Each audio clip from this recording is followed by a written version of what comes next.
On this Saturday night, the votes are in. A record number cast ballots for the next Conservative Party leader. A look at the lineup and what a new poll reveals about their chances of defeating Justin Trudeau.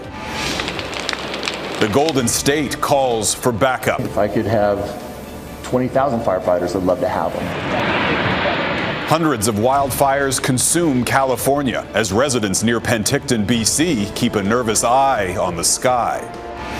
And the NBA's Coach of the Year award goes to the North. It's a humbling award, it really is. Global National with Robin Gill. Reporting tonight, Jeff Semple.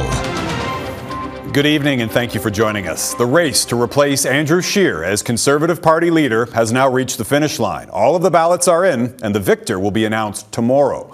4 candidates are vying for that top job: Derek Sloan, Aaron O'Toole, Peter MacKay, and Leslyn Lewis. But we won't know the winner until all the votes are counted. And here's a look at the vault where those ballots are being stored. More than 174,000 votes were cast. That is a new Canadian record for the election of any federal party leader. All votes were mailed in because of COVID-19. And as the Liberal government grapples with the fallout from the We Charity controversy and with Parliament prorogued until September, a new poll reveals that Canadians could be swayed by a new Conservative leader. Ipsos polling, done exclusively for Global News, found 49% of Canadians say they may consider voting for the Conservative Party with a new leader. Of the candidates, Peter MacKay was the most popular with 39% support, followed closely by Aaron O'Toole at 35%, with Derek Sloan and Leslyn Lewis at 31% and 30% respectively. Abigail Bimman takes a closer look at the 4 candidates for the Conservatives' top job and their chances of becoming the next Prime Minister. No hyphenated Conservatives. Let's all get behind a Conservative plan and a leader who can win. The perceived frontrunner in the race to replace Andrew Scheer is a Conservative with roots so deep in the party, Peter MacKay co-founded its current incarnation in the 2003 merger between his PC party and Stephen Harper's Canadian Alliance. MacKay held high-profile cabinet positions including Foreign Affairs and Justice. The Nova Scotian left politics in 2015 and went back to practicing law. The Canadian public is prepared to look at him as a potential prime minister, but the interesting thing to me is that he doesn't have a really big lead over his biggest alternatives. So all of the candidates, all 4 of them, do 30% or better with the Canadian population in terms of approvals. Aaron O'Toole was also a Harper cabinet minister of Veterans Affairs. The Greater Toronto Area MP spent 12 years in the Royal Canadian Air Force and worked as a lawyer.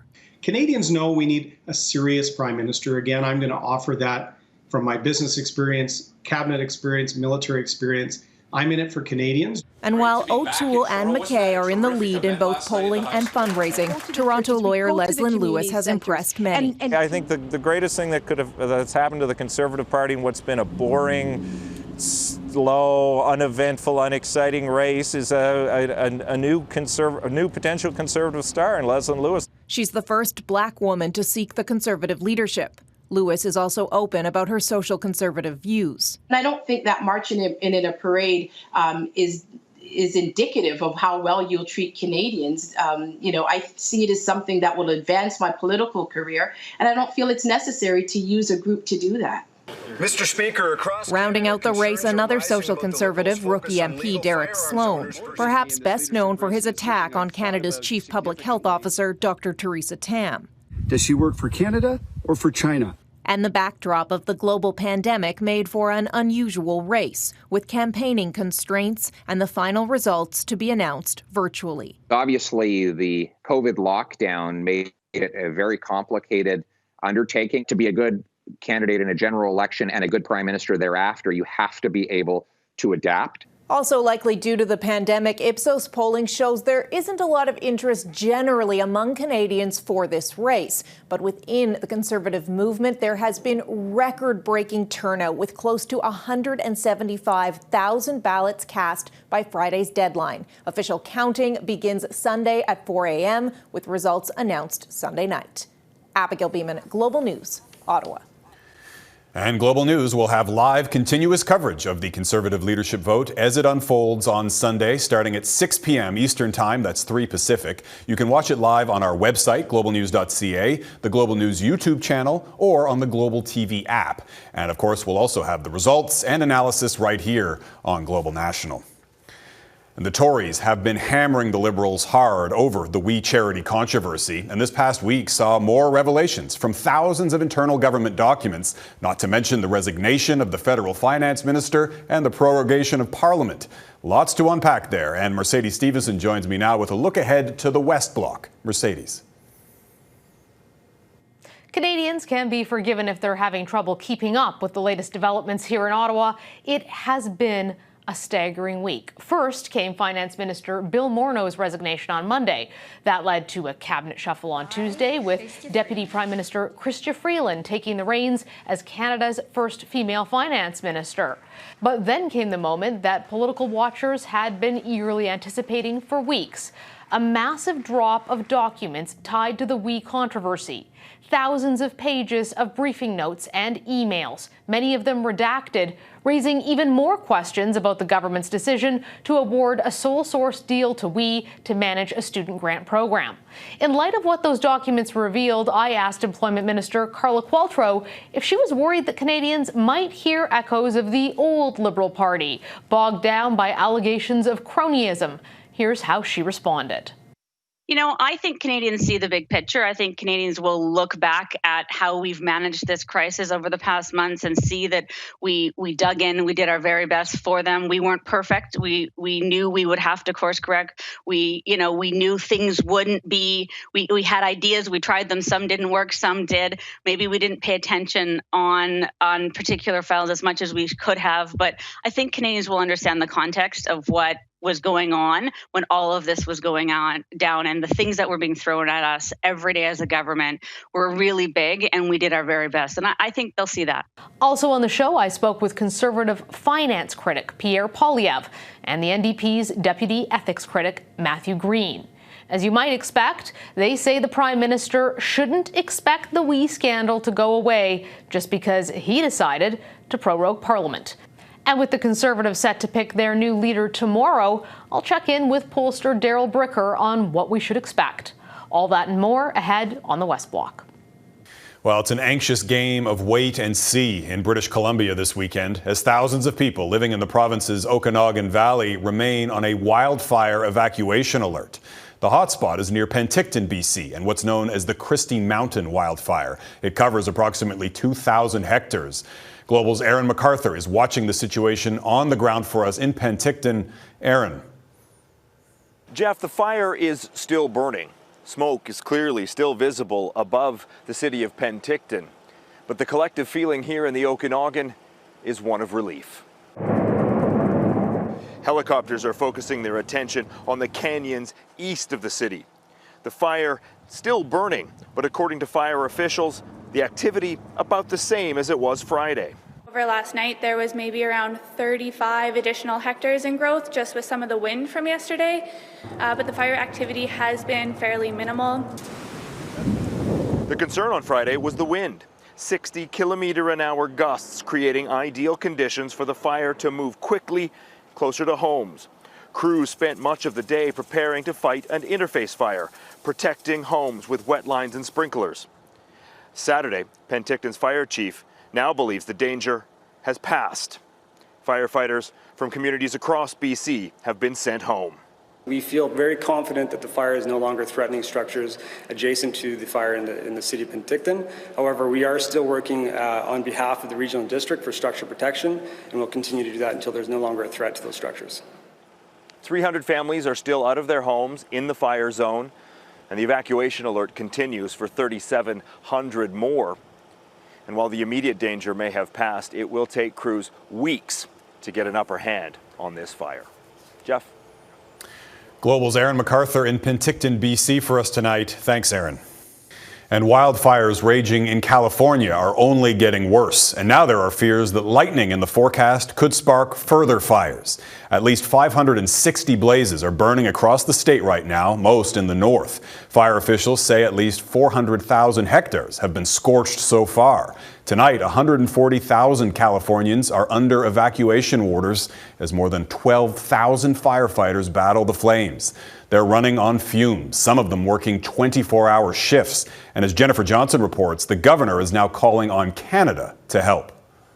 This driver captured almost apocalyptic scenes of an out-of-control fire, one of hundreds incinerating parts of central and northern California.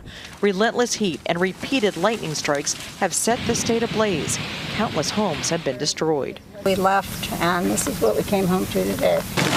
In the state's famous Napa and Sonoma wine regions, less than 10% of the LNU Lightning Complex fire is contained. Firefighters have taken to the air to fight back. On the ground, electric power lines are sparking and gas tanks erupting. You could hear this swirling or swishing of air and just going crazy and explosions going off. All right, guys, I'm going to get you out of here, okay? All right. A daring rescue in gusty winds saved 2 trapped firefighters Friday night, about an hour east of San Francisco. The infernos are taking their toll as state officials put out a call for more help. Crews from 10 other states are on their way. Firefighters from Canada and Australia are coming too. In regards to the amount of firefighters, ideally, if I could have 20,000 firefighters, I'd love to have them, but that's just not the reality. Some desperate homeowners are taking matters into their own hands. I want to save the neighborhood. Just a little path like this can, save one home, 2 homes. That's enough for me. The fires have burned larger areas of California in just 2 weeks than wildfires usually scorch in an entire year. Air quality is so bad in San Francisco and Los Angeles, residents are being warned to stay inside. We have the kind of the double hit, right? When we have smoke impacts from fires as well as the smog impacts because of the weather conditions. Really, you're breathing in both at the same time. Officials say if you're told to evacuate a region, get out, despite concerns about the potential spread of COVID-19 in shelters. If you're in the area and you don't need to be there, please leave. Let us do our job. But firefighters are stretched so thin, no one can predict how long it will take to get all these fires extinguished. Jennifer Johnson, Global News, Washington. And further south, the U.S. Gulf Coast is on high alert as 2 tropical storms are picking up steam in the Caribbean and packing a double punch. Laura and Marco are projected to crash into the coast next week, potentially as hurricanes, and could devastate parts of Texas and Louisiana. Americans are being advised to plan ahead. Already, Puerto Rico and the U.S. Virgin Islands have been hammered with heavy rain and high winds. This would be just the second time in recorded history that 2 tropical storms have battered the coast simultaneously. The first was back in 1959. And to a political storm now over the possible poisoning of one of the Russian president's biggest rivals. Opposition leader Alexei Navalny is undergoing emergency medical treatment in Germany, flown there after drinking what his supporters say was poisoned tea. Now they claim the Kremlin is trying to cover it up. The outspoken critic of Vladimir Putin was rushed to hospital in Berlin today on a stretcher, and he remains in an induced coma. Navalny was seen drinking tea from a cup while waiting to board a flight from Siberia to Moscow on Thursday. He was heard screaming before collapsing on the plane. Still ahead, Canada's race to develop a COVID-19 vaccine hits a mysterious snag. Plus, a missing star, a push to honor a Hollywood trailblazer.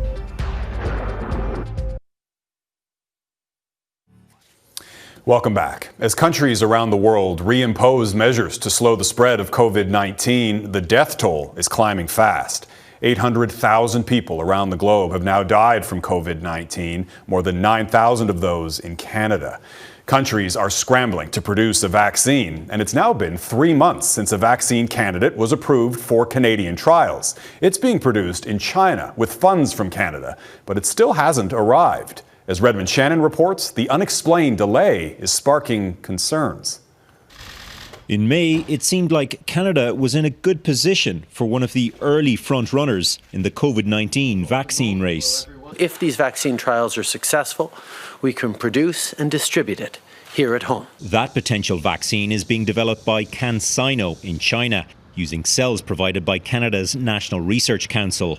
A similar deal resulted in a successful Ebola vaccine in 2017. But 3 months on from the COVID-19 deal, and the potential vaccine is still not in Canadian hands. Even though Phase 3 CanSino trials are due to start soon elsewhere, a Chinese patent has been granted and the vaccine is already being used in the Chinese military. Of all the vaccine candidates that are out there, which one did Canada choose to partner with? One that is owned by a company closely allied to China's military at a moment when Canada's relationship with China is the worst it's ever been. The National Research Council says the delay is caused by Chinese customs. It's really anyone's guess as to what's behind this delay. Professor Matthew Herder says taxpayers should know all the details of this deal, as well as those of recent partnerships between Ottawa and vaccine makers Pfizer and Moderna. All of these deals have a fair bit of risk involved. So what steps are being taken? What protections are built into them to make sure that we don't invest a ton of money and ultimately gain nothing from that relationship. In parliamentary documents, Innovation Minister Navdeep Bains said CanSino owns all intellectual property rights for the vaccines it develops. Many of Canada's allies, including the UK, the US and Australia, have ordered hundreds of millions of doses of an arguably more promising vaccine developed by Oxford University and AstraZeneca. A spokesperson for Procurement Minister Anita Anand said Ottawa is currently exploring every option. We're in an incredibly vulnerable place because we've dithered and we've not been effective. This week, the Pope and the World Health Organization appealed for worldwide cooperation on vaccines. But it's already a cutthroat competition and Canada needs to keep up. Redmond Shannon, Global News, London. Still ahead, the trailblazing star missing from Hollywood's Walk of Fame.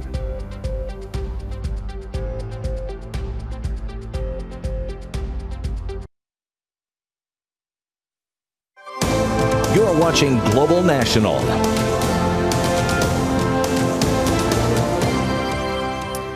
Welcome back. Here's some Hollywood trivia for you. What actor has the most credits to their name? The answer is 91-year-old James Hung. Now, if you don't know his name, you'll likely recognize his face. The Chinese-American actor has been cast in more than 600 roles. And after a campaign raised tens of thousands of dollars, the star could finally make his debut on the Walk of Fame.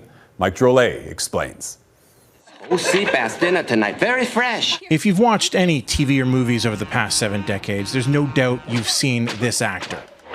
His name may elude you, but you know him.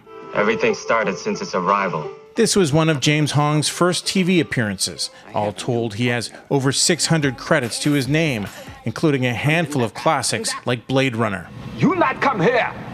Illegal! The roles he played were often crude stereotypes, but he did it well.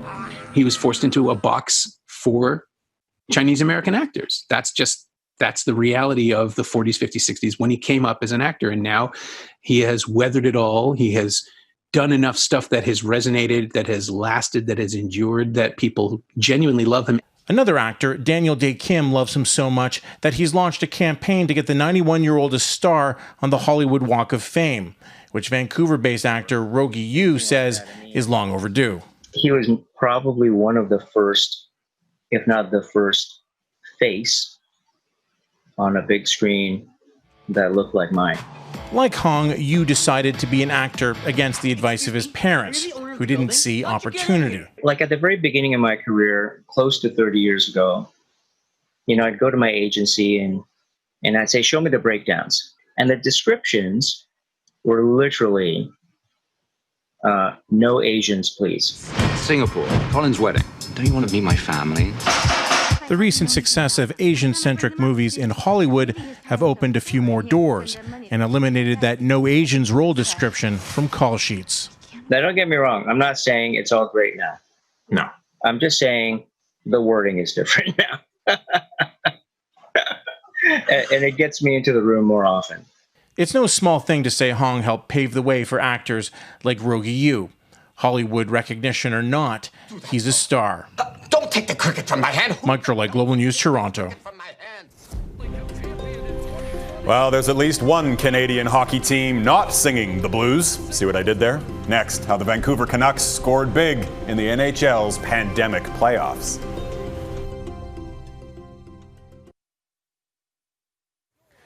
And Canada's only NBA team, the Toronto Raptors, is also celebrating tonight. The man who led them to their first championship in 2019, Nick Nurse, has now been named the NBA Coach of the Year. And he learned the news from his own former coach. Congratulations on being the NBA Coach of the Year for 2019-2020. Holy cow. Nurse became emotional when his high school coach, Wayne Chandley, delivered the news on TNT. And true to form, Nurse was ready with a joke. I think nobody really wants to coach. They want to play. But then when your playing career ends, you want to stay close to it and you start coaching. And just love being around the team and trying to get guys to dream about success and help lead them there, you know. Nurse became the Raptors head coach in 2018 after working as the team's assistant coach for 5 years. He's helped to shatter franchise records, including Toronto's first championship and regular season winning streaks. And he's the third coach in Raptors history to win that award. Congrats, Nick. Let's go Raptors. And that is Global National for this Saturday. I'm Jeff Semple. Tonight's Your Canada is Horse Thief Canyon. Thanks for watching. Hope to see you back here tomorrow.